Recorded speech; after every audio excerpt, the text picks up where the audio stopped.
Hey everybody, Jason Laird from the Storm Tracker Weather Center on this Tuesday afternoon with a quick weather update. Still tracking some scattered showers throughout the area, and we'll continue to see those spotty showers up through this evening before high pressure returns to the forecast and really starts to warm those temperatures back up into the 70s. All right, so wanted to start things off.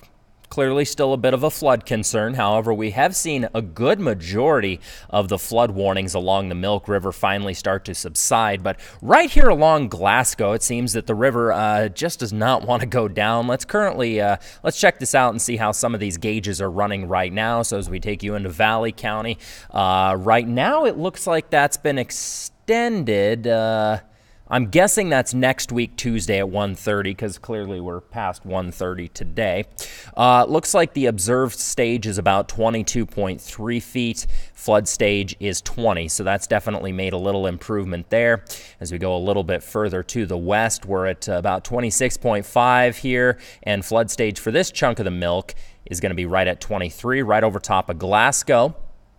We're still about 5 feet over flood stage. Flood stage is 25 feet, and we're currently sitting at 30. So slowly but surely, a lot of these gauges are reading a little bit lower. For instance, right here into Saco, we're reading at 22.1. Flood stage is 20. So I would assume by this weekend, many of these warnings are going to be expired. But right over top of Glasgow, that's the area, again, right here, that is continuing to read about 5 feet over flood stage, and what has really been contributing to the flooding in that area.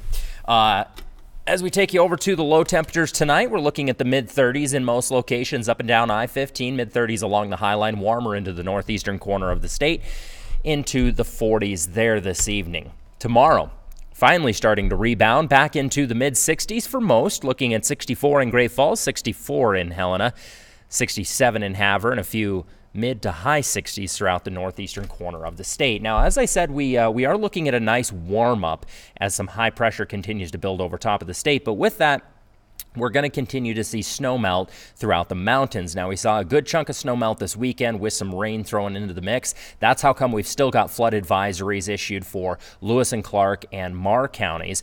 These are two of the areas that have continued to see some flooding because of that rapid snow melt. So that's one thing to keep in mind. Even though it's going to be warmer, we are looking at pretty decent amounts of snow melt all up and down the Rocky Mountain front. So here's how things are going to play out for us. A lot going on. I'll break it down. Here's that big area of low pressure, that whole guy right there. What that does for us is it allows some colder air to slide down into the state and continues to kind of wrap that moisture over top of us. So as we take you into the remainder of your Tuesday evening into bright and early Wednesday at about 3 a.m. tomorrow, a few lingering showers, but for the most part, everything's going to start to move out of the area. Keep your eye on this big ridge here. That's that high-pressure ridge that's going to continue to move into the forecast area. So Wednesday morning, we're looking at a few less clouds. Still some fog, though. Keep in mind, bright and early Wednesday morning, we'll likely see some patchy fog. But then by Wednesday evening, Thursday, we're looking at this high-pressure ridge really starting to build in, and that's going to usher up absolutely beautiful weather up through about Saturday. Our forecast models are anticipating we could see some thunderstorms Saturday night, Sunday, and Monday. Of course, we'll continue to track that out and let you know how things are expected to play out. But the big story here, beautiful weather up into the weekend. That's a quick check of that forecast. We'll have more tonight, 5:30 and 10 o'clock. Hope to see you there.